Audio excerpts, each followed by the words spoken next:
안녕하세요. 한신교육연구소 TV 임정혁 대표입니다. 오늘은요, 좀 무거운 마음을 안고 이 자리에 앉았습니다. 제가 요 얘기를 이거 할까 말까 하다가 뭐 방송도 워낙 많이 나오고, 그래서 좀 고민을 했는데, 저한테 이 관련 이야기를 좀 해달라고 부탁하는 분들이 여러 분 계셨어요.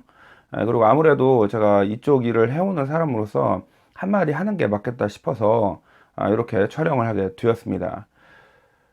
제가 오늘 얘기하려고 하는 내용의 주제는 텔레그램 N번방 사건 이야기입니다. 사실 이제 이 지금 언론에서 말하고 있는 이 표현이 정확한 표현은 아니라고 생각합니다. 왜냐하면 사건을 명명할 때는 그 사건의 핵심 내용이 뭐고, 가해자는 누구이고, 어떤 맥락에서 발생했고, 피해자가 경험했었던 그 범죄 사실에 관한 내용이 소명이 돼야 될 것이고요. 그리고 그 피해자를 우리가 어떻게 연대하고 지지하고, 또 이러한 사건이 재발되지 않으려면 우리가 어떻게 지혜와 또 우리의 의지를 모아야 되는가, 이런 내용들이 그 한마디에 사건을 명명하는 그 한 줄에 담겨 있어야 하는 겁니다. 근데 지금 언론에서 나오는 걸 보면은, 지금 제가 첫 번째로 문제제기하는 포인트는 사건을 텔레그램 N번방 박사 사건, 뭐 자꾸 박사 사건, 그것도 맞아요. 그런데 저는 이거는 정확한 표현은 아니라고 봅니다. 자, 텔레그램이란 거는 이 사건이 발생했던 또 통로이자 수단이고, 때로는 장소라고 할 수 있겠고요. 근데 나중엔 이것이 텔레그램이라는 공간을 넘어서 오프라인 현실까지 나오지 않았습니까? 그래서 텔레그램을 넣는 것도 좋아요. 그리고 저는 그 가해자가 이제 주로 박사라는 사람이 이제 핵심 그 용의자이고 또 범죄자이니까 박사를 넣는 것도 좋아요. 우리가 여기서 강조할 건 뭐냐? 텔레그램 박사라고 말을 해버리면은 그 뒤에 있는 약 1만 명에서 2만 5천여 명으로 추정되는 수많은 그 동조자들 또는 공범들에 대한 내용이 은폐되는 그런 상황이 발생할 수 있습니다. 그래서 저는 텔레그램 박사방 집단 성착취 또는 성학대 또는 집단 성폭력 사건, 이런 식으로 명명하는 게 맞다고 봅니다. 이런 식으로 명명을 해야지 그 뒤에 배후에 같이 있는 공범들이 함께 드러나는 것이다. 저는 이렇게 생각을 합니다. 우선 이 첫 번째 문제 제기를 꼭 이야기를 하고 싶고요. 자, 그 다음에 두 번째로, 이러한 디지털 성범죄가 왜 발생한가, 제가, 이 사건에 대해서 뭐 처음부터 끝까지 쭉 그 개요를 설명하진 않겠습니다. 이미 언론 보도가 많이 됐으니까요. 여러 차례 뭐 특집 보도도 있었고, 제가 하고 싶은 얘기는 뭐냐. 기존에 발생했던 이러한 부류의 사건은 어떤 식이었냐면, 예전에는 이제 몸캠이란 걸로 주로 했다고요. 얘네들을 이제 속이고 또 옷을 벗게 만들고 또 그걸 갖고 협박을 하고, 그리고 이것이 또 돈을 뜯어내는 경지에 또 이르게 되고, 또 이것이 나중에 또 어떻게 되냐면 돈을 바로 뜯지 않고요, 그 돈을 빚을 진 것처럼 말을 한 다음에 성매매를 시켜요. 이제 이렇게 또 사건이 또 변화가 됐고, 이게 지금 흐름을 제가 설명을 하는 겁니다. 그 다음에 이 성매매를 강요했던 거를 또 넘어서 이 아이들을 아예 그 또 하나의 가해자로 만드는 거예요. 또 하나의. 그래서 이 아이들이 또 다른 후배들을 데리고 와서 이것을 재생산하는 구조가 있어요, 이 세계에. 이거에 대해서는 제가 그 처음에 몸캠 관련해서는 KBS 취재 파일 K 디지털 낙인 몸캠으로 제가 그 지워지지 않은 흔적 디지털 낙인 몸캠, 뭐 아마 제목이 이럴 겁니다. 제가 할 얘기하는 게 있으니까 그 영상을 한번 보시고, 그 다음에 또 하나의 한 축은 뭐냐면 피팅 모델 알바, 고수익 알바. 이걸로 또 아이들을 그 유인하는, 또 청소년뿐만 아니라 20대, 30대, 40대까지도 있어요. 이런 분들을 이제 피해자를 유인하는 이런 내용이 있었고요. 그리고 나중에 가서는 뭐 불법적인 누드 촬영을 강요한다거나, 아니면 그걸 유포한다고 협박을 하거나, 또 그래서 또 성매매를 시키고, 결국 종착지는 또 다 돈이에요. 다 성악되고 성착취예요. 그리고 이제 또 하나 세 번째 그 계열이라고 본다면, 이 아이들이랑 엄청 친해져요. 또 사귀긴 지경에 이르기도 하고, 그리고 또 사랑하는 것처럼 만들고, 이제 그루밍의 단계를 거치는 거죠. 그리고는 그 영상을 불법 촬영을 해서 또 유포한다고 협박을 하고, 또 성매매를 시키고 성착취를 하고, 이런 계열도 있고요. 또 하나의 계열을 말할 수 있다면 이게 일탈계, 지금 문제가 되는 이 얘기인데, 여러분 일탈계가 여학생만 있을 것 같죠? 남학생도 어마어마합니다. 이 피해자들이요, 여학생만이 아니라 남학생도 꽤 있어요. 물론 여학생이 압도적으로 많습니다만. 제가 이런 지점이 너무나도 가슴이 아파요. 자기 스스로 먼저 드러내고 자기가 뭐 신던 속옷, 뭐 양말, 스타킹, 뭐 이런 것들을 막 판매를 한다거나 하는 이제 이런 상황들이 막 계속해서 반복되고, 또 결국은 또 종착지는 또 성매매를 내보낸다거나 돈을 뜯어낸다거나 아니면 뭐 성착취를 한다거나 이제 이런 식으로 가는 건데, 이번 이 텔레그램 N번방 또는 그 박사방 집단 성착취 사건 같은 경우에는 이제 이거를 넘어 노예로서 길들이고 내가 지배하는 하나의 아바타 내지는 어떤 내 손에 있는, 말하자면 컨트롤 할 수 있는 나의 또 하나의 나의 어떤 놀잇감처럼 이 사람을 희롱의 대상으로 만든 것이죠.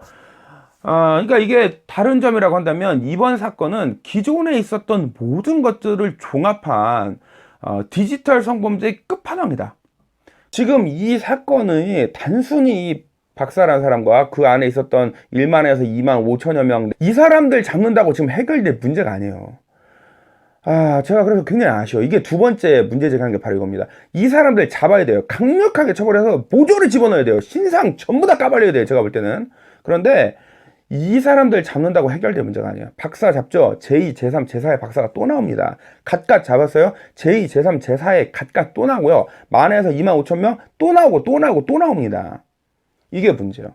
이번 사건을 일회성으로 바라보면 안 된다. 이거를 꼭 제가 두 번째로 지적을 하고 싶어요. 자, 세 번째로 지적하고 싶은 건 뭐냐. 지금 이 사건 같은 게 또 어려운 점이 있어요. 그게 뭐냐면, 이게 지금 텔레그램이나 뭐 인스타그램도 그렇고, 이런데 어떤 영상이나 사진이나 어떤 불법 촬영물, 범죄물이 올라오잖아요. 근데 요거를 삭제 처리, 폐쇄 처리하기가 굉장히 어려워요. 특히 이 텔레그램 같은 경우는 자기들끼리 방을 만들어서 이걸 자기들끼리 공유한 거란 말입니다. 그걸 그때그때 이걸 찾아내는 게 이게 어려운 문제예요. 지금 다른 데 올라가면 저희들이 조금만 작업하면 금방 다 서치를 해낼 수가 있어요. 그러면 그거를 다 어떻게 차단도 하고 뭐 사이트 뭐 그 파일 내려달라고 하고 그 사이트 측에 요청도 하고 이렇게 합니다. 그렇지만 요 경우에는 이게 어떻게 드러나기 전에는 굉장히 이걸 찾기가 어렵다. 그래서 저는 이거에 관련해서 무슨 생각을 하냐면, 그 안에 있던 사람이 그 내부에 있던 사람이 내부 고발을 한다거나 드러냈을 때, 사건을 신고를 했을 때 이거에 대한 어떤 긍정적인 유도 정책이 있으면 좋겠다는 생각을 많이 합니다. 파지티브 정책이 있으면 좋겠다. 이게 왜 그러냐면, 그 내부에 있던 사람이 이거를 공개를 하고 드러내지 않으면 이게 사건을 처리하기 굉장히 어렵습니다. 세 번째는 이제 이게 사건을 드러내기가 쉽지 않다. 그리고 이거를 서치하고 찾아내는 것도 이거 쉽진 않고, 그러나 사건이 드러나기만 하면은 얼마든지 처리할 수 있다는 걸 꼭 세 번째로 얘기하고 싶어요. 자, 그 다음에 네 번째, 이 사람들이 왜 이런 행동을 하게 되었냐를 분석을 해보면 여러 가지가 있는데, 우선 기본적으로 얘기할 수 있는 거는 이게 일종의 뭐랄까 놀이문화처럼 여겨지고 있다는 거예요. 이러한 것들이 상대를 능욕하고, 지인 합성사진을 만들어서 능욕하고 수치를 주고, 그 다음에 하나의 어떤 픽션을 만들어내는 것들이 놀이처럼 여겨지고 있다는 왜곡된 의식, 이런 것들을 이야기를 해야 됩니다.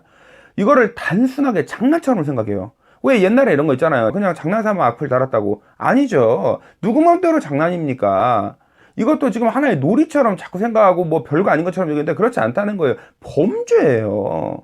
자, 그 다음에 두 번째. 이 사람들이 왜 이렇게 되냐. 이 사람들은 자기 자신에 대해서 자존감, 존재감을 확인하는 방식이 약자를 짓밟으면서, 약자를 짓누르면서, 이들을 통제하면서, 이들을 주물럭거리며 피해자들에 대한 잔혹한 범행을 저지를수록 자신에 대한 쾌감과 존재감, 이런 것들이 느껴져요. 그러니까 이건 다른 얘기로 뭐라고 하냐면, 나의 자존감이 굉장히 열악하다, 열등하다, 약한 경우가 많다. 그래서 다른 사람을 지배하고 고통을 주고 아픔을 주고 그 위에 섬으로써 자신의 존재감을 확인하는 과정이다라고 말을 할 수 있어요. 그 다음에 세 번째로 말할 수 있는 거는 왜곡된 상호식이에요. 왜 왜곡된 상호식을 얘기를 해야 되냐면, 자, 여러분, 주로 여성이었고요, 미성년자도 있었고요, 이렇게 됐죠. 사건의 피해자들이. 이 피해자들에게 어떻게 합니까? 피해자들이 가장 수치심을 느낄 수 있는 엽기적이고 변태적인 행동을 했어요. 가장 수치스럽고 가장 자기의 존재가 무너질 수 있는 그러한 상황이나 어떤 행동, 그런 일종의 플레이를 요구를 합니다. 이거는 아까 말씀드린 두 번째 요인과 세 번째 요인이 결부되는 거거든요. 이 성의식이 내가 이 여자들은 정조가 있지 못하고 또 겉으로는 또 얌전하고 자기가 뭐 순진한 척하고 자기가 뭐 쾌활한 척하고 자기가 뭐 아주 그 순결한 여고생인 척하고 이제 이러면서도 그 다른 말로 뭐라 하냐면 암캐, 그 다음에 더러운 년들 뭐 이런 식으로 이렇게 욕을 한단 말이에요. 이거는 이제 그렇게 욕을 하고, 그러면서 너는 원래 이렇게 더러운 애야. 너는 원래 이렇게 밝히는 애야. 너는 원래 이렇게 성적으로 타락한 애야. 너는 원래 이렇게 지저분하잖아. 왜? 본성을 숨기지 마. 약간 이런 느낌으로 접근하는 겁니다.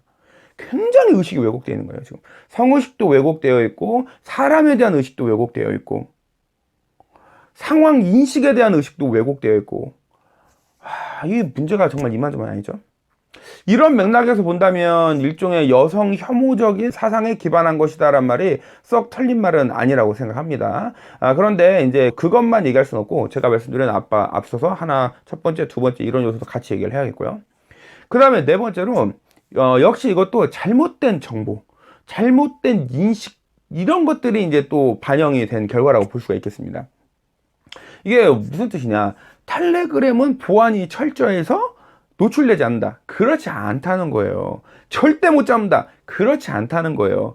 우리는 절대 공개되지 않고 드러내지 않고 너희들은 날 잡을 수 없다. 그렇지 않다는 거예요. 경찰이 마음을 안 먹어서 그렇죠. 이게 문제입니다. 마음을 먹어야 되는데 마음을 잘 안 먹은 경우가 많았어요, 그동안. 그리고 마음 먹었어도 하다만 경우도 많았고요. 근데 이번 같은 경우는 마음 제대로 먹고 들어갔죠? 마음 제대로 먹고 들어가면 다 잡을 수 있어요. 그 유명했던 소란을 잡아내고 일망타진을 했죠. 그다음 이번에 그 N번방에 있는 10,000에서 25,000명, 저는 모조리 조사할 거라고 봅니다. 구속이든 불구속이든 벌금형이든 뭐 선도 조건 뭐 기소이든 어떤 식으로 다 처리가 될 겁니다. 이게 잘못된 지식, 정보에 기반한 판단이에요. 이게 지금 뭔가 문제가 있는 거죠. 자, 그 다음에 다섯 번째, 마지막으로 이건 제가 지적을 하고 싶은 건데, 근본적으로 사람을 인격체로 보지 못하고, 사람을 사람으로 보지 못하고, 하나의 수단으로, 대상으로 보는 목적과 어떤 행위, 수단, 절차가 전도돼 버리는, 이러한 굉장히 뭐랄까요, 생명에 대한 존중도 없고, 이런 의식이 말살돼 버리고, 이 모든 것이 돈으로 치환되고, 이 돈이 목적이라면 뭐든지 할 수 있고, 그 박사가 뭐라고 합니까? 한마디로 돈이 되기 때문에 있다는 거예요. 그 돈이 왜 돼요? 이거를 보려고 돈을 내는 사람이 있고, 이 점점 자극적일수록 그런 사람은 많이 들어오고, 회원 가입비는 더 비싸지고, 돈이 된다는 거예요. 돈이면 뭐든지 해결된다는, 이런 정말 그 존재론적이고 철학적인 아주 근본적인 우리 사회의 문제들, 이거를 반드시 지적을 해야 된다. 이거를 놓치면요, 이 근본적인 걸 건드려주지 못하면 이런 것은 영원히 사라지지 않을 겁니다. 인간이 인간으로서의 존엄성이 살아있어야 자본주의도 살고 시장 경제도 살고 뭐든지 살 수 있는 겁니다. 인간이 소외되고 인간이 무너지고 인간이 뭐랄까 짓밟히는 순간 그 어떠한 경제체제, 어떠한 가치관, 어떠한 철학도 살아남을 수 없는 거예요. 생명의 이 생태계를 살릴 수 있는 방식이 아니면 그 체제나 패러다임은 유지될 수가 없는 겁니다. 근본적인 문제를 우리가 건드릴 필요가 있다라는 말씀을 드리고 싶어요. 네, 이제 마지막으로. 그러면 이러한 사건이 재발되지 않으려면 어떻게 해야 되냐, 그리고 이러한 사건이 발생하면 어떻게 대처를 해야 되냐, 이 얘기를 할게요. 우선 이러한 사건이 재발되지 않으려면요, 지금 제가요, 초, 중, 고, 대학교, 뭐 기업 다 다니는데 웃긴 게 뭐냐, 강사님들이 애들보다 모르는 경우가 너무 많아요. 애들보다도 모르는 경우가. 그럼 애들이 에이씨 나보다 모르네, 그건 다 지나간 옛날 유해, 지금은 그런 거 안 본다고 막 배우 이름 막 얘기를 해요. 그러면 강사님들이 모르는 경우도 있어요. 저는 이거 우선 강사님들부터 이 음란물 디지털 범죄에 대해서 좀 아셔야 돼요. 디지털 성범죄에 대해서. 이게 먼저예요. 지금 부모님들 이거 좀 아셔야 돼요. 지금 부모님이나 강사님도 모르는데 애들은 이미 이렇게 알고 있고, 그 세계를 모르는데 이걸 어떻게 교육을 합니까? 그래서 첫 번째는 이 교육을 좀 해야 되는데, 그러기 위해서는 부모님과 강사님들부터 좀 이 내용을 알아야 된다. 첫 번째 얘기하고 싶고요. 그래야 이런 사건이 재발되지 않을 수 있다. 그리고 이 교육을 어린이집 유치원부터 초중 고 대학생에 이렇게까지 계속 해야 돼. 이거를 계속 체계적으로 이 디지털 성범죄, 디지털 유해에 대한 교육을 계속 해야 됩니다. 이게 두 번째. 그 다음에 세 번째로, 이러한 사건이 발생했을 때 반드시 신고를 해야 된다. 그리고 신고를 하면은 이 사건이 해결되고, 그리고 내가 보호받을 수 있고, 내가 피해자로서 내가 당당하게 살아갈 수 있다란 우리 사회의 문화. 이런 것들을 변해야 되고, 신고, 접수, 그 다음에 대처, 처벌에 이르는 시스템이 개선이 돼야 됩니다. 제가 지난번에 디지털 성범죄 편 촬영하면서 아주 목놓아 외쳤던 게 뭡니까? 하여튼 이놈의 몰카니 뭐 불법 촬영 이런 거 처리하려면 그냥 미치겠다니까요. 너무 잘 안 돼, 해결이. 처리가 안 돼요. 조금 지금 많이 개선됐는데 지금도 멀었어요. 제 기준에 들어오려면 아직 멀었어요. 아직 지금 제 무릎 정도도 못 올라왔어요. 이거 획기적으로 개선돼야 됩니다. 내가 자유롭게 신고하고 내가 신고하면 보호받을 수 있고 내가 이 사회의 일원으로 당당하게 살아갈 수 있는, 그리고 얼마든지 그런 지원을 할 수 있는 그런 체계가 구축이 돼야 된다. 그래야 이런 것들이 근본적으로 해결될 수 있다. 왜냐, 드러내지 않으면 해결이 안 되니까. 이거 신고한 사람 어떻게든 뭔가 좀 뭔가 있어야 돼. 적극적인 유도책이 있어야 됩니다. 신고를 안 하거든요. 신고하면 다 나서 죽는다고 생각하니까. 자, 그 다음에 이제 네 번째로 근본적인 것들, 아까 제가 말씀드렸잖아요. 우리 사회 문화, 철학, 가치관, 이런 것들이 변화돼야 할 부분, 이런 말씀 드리고 싶고, 마지막으로 현실적으로 이런 사람들을 잡으면요, 범죄자들, 가해자들을 잡으면요, 강력하게 처벌해야 됩니다. 지금 제가 볼 때는 박사나 각각 이런 그 운영자들이 중형 나오지 않을 것 같아요. 이것도 2심, 3심 가면 줄어들 확률이 훨씬 높습니다. 그 얼마 전에 그 N번방 비슷한 사건이 있었어요. 그 사람 1심 징역 10년 나왔습니다. 2심 가서 9년으로 줄었어요. 3심은 이제 대법원에서 기각했기 때문에 2심으로 확정되는데 9년으로 줄었어요. 이거 줄어들 확률이 훨씬 높아요. 1심에서 얼마가 나오든 간에. 그 다음에 나머지는 초범이고 신원은 확실하고 도주 우려 없고 대부분 다 선도조건부 기소유예 나올 겁니다. 조한스쿨 가가지고 교육 받는 걸로 끝날 확률이 무지무지하게 높습니다. 이거 안 돼요, 이거 저는 반드시 형사적으로 조치를 취한다고 저는 생각합니다. 이런 강력한 처벌이 없으니까 예전에 그 다크사이트 관련해가지고 그 운영자를 잡았는데, 아니 우리나라에서 징역이 뭐 1, 2년 이거밖에 안 나오니까 미국에서 뭐라고 했습니까? 미국으로 보내라고 우리가 종신형도 선고할 수 있다고. 오죽하면 미국에서 그런 얘기까지 했겠어요. 여러분 이거 한번 잘 생각해 볼 필요가 있다고 저는 생각합니다. 강력하게 처벌돼야 돼요. 그 다음에 이제 마지막으로 이거는 이제 이런 사건이 재발되지 않는 것과 별개로 꼭 얘기해야 되는 게 피해자에 대한 지원이에요. 지금 그나마 청와대 지시로 디지털 성범죄 피해자 종합지원센터가 개설이 되었기 때문에 아마 이분들 이제 상담하고 사건 처리하고 경찰 인계하는 것까지 지금 원만하게 처리가 되고 있는 걸로 제가 알고 있습니다. 근데 이것만으로 안 돼요. 일단 이분들 그 영상이나 사진이 지금도 서치를 하면은 뭐 예를 들어서 제가 구체적으로 설명을 할 수 없지만 한 1000페이지, 한 1200페이지 가보세요. 나온다니까요, 그거. 지구 끝까지 죽을 때까지 추적해서 그 사이트를 차단을 하고 그 파일을 내릴 수 있도록 조치를 취하려면은 지금 이 디지털 성범죄 지원 피해자 지원센터가 그 훨씬 더 확대가 되고 개편이 되고 전문 인력들이 막 보강이 돼야 된다고 저는 생각하고요. 그래야 피해자분들이 마음 놓고 살아요. 내가 스스로 나를 찾아내지 않아도 아무도 검색해서 이걸 찾을 수 없다는 안심이 돼야 돼요. 확신이 들어야지 피해자가 운전을 할 수 있고, 이게 가장 중요한 지원책이에요. 그 다음에 두 번째로 심리상담 지원해야 돼요. 이거는 이제 트라우마 센터 같은 걸 통해서 얼마든지 지원할 수 있는 체계가 있습니다, 우리나라에. 그런 게 필요하겠다는 생각이 들고, 세 번째로 생활지원이 돼야 돼요. 생활지원이란 건 뭐냐면, 피해자들을 제가 지금 계속 만나고 또 지원을 하고, 요즘은 지금 한 2년, 지금 2년 정도는 안 했는데, 제가 그 전에 만나보면요, 밖에 나가지 못해요. 반찬거리 하나 사러 가지 못해요. 두려워서. 사회생활이 아예 안 되고요. 직장 그만두고 학교 그만두는 친구들 너무너무 많아요. 이런 분들에 대한 생활 지원이 꼭 돼야 된다. 그러지 않으면은, 피해자들이 한국에서 또 온전한 삶을 살기가 굉장히 어렵습니다. 그나마 다행인 거는 이번에 이제 국회에서 법 개정이 되면서, 이러한 것들을 그 기존에는 어땠냐면요. 피해자가 직접 내가 찍힌 거, 나의 학대 착취 영상을 직접 찾아서 직접 그 파일 내려달라고 차단시켜달라고 막 요청을 해야 돼. 직접 찾고 막 얼마나 고통스러운 2차 가해가 발생했는지 모릅니다. 이 사건 처리의 과정에 있어서. 근데 이제 그나마 이번에는 그 대리인 전문가들이나 아니면 가족, 친지들이 요청할 수 있게 되었어요. 근데 이거 사실 이것도 굉장히 어려운 얘기예요. 아니, 내 언니, 오빠, 누나, 동생한테 그거 찾아서 삭제 요청해달라고 그 말 나오겠어요? 그나마 이제 할 수 있는 게 부모님 정도거든요. 믿을 수 있는 언니나 뭐 형이나 뭐 동생이나 뭐 이 정도밖에 없는데 여전히 부족해요. 이 법 개정이 사실 그 기존의 시민사회에서 요구했던 내용이 거의 반영이 안 됐습니다, 지금. 이 법이 더 심화되고 개정되어야 할 필요가 있다라고 저는 생각합니다. 네, 오늘은 이 텔레그램 관련해서 제가 디지털 성범죄 심화 편으로 한번 촬영을 해봤습니다. 지난번 1편 한번 보시고 오늘 2편까지 보면 내용이 더 풍부하게 이해가 될 거라고 생각하고 KBS 취재 파일 K 그 디지털 락인 편을 꼭 한번 보세요. 그리고 제가 관련 인터뷰를 저희 연구소 채널에 제가 그 언론 자문했던 걸 쭉 올려놨습니다. 이게 특히 문화상품권이랑 연결돼 버리면 답이 없어요. 그 다음에 이게 피해자들의 가정해체 문제, 빈곤의 문제까지 들어가면 정말 어려운 문제가 많습니다. 빈곤과 가정해체가 이 디지털 성범죄가 발생하는 가장 큰 요인 중에 또 하나예요. 근데 오늘 그 얘기까지 하면 너무 얘기가 넓어지니까 제가 지금 이쪽에 집중한 거거든요.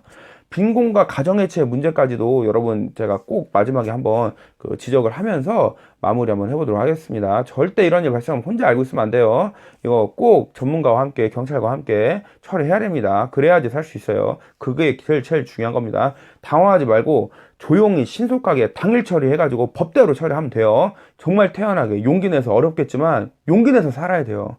제가 그 1편에서 얘기했던 거 한 100일 정도의 기간만 이겨내면은 다시 얼마든지 내가 일반적인 생활을 할 수 있다. 힘들겠지만 꼭 그 과정을 거쳐 가야 된다. 말씀드리고 싶습니다. 네, 오늘은 여기까지 하겠습니다.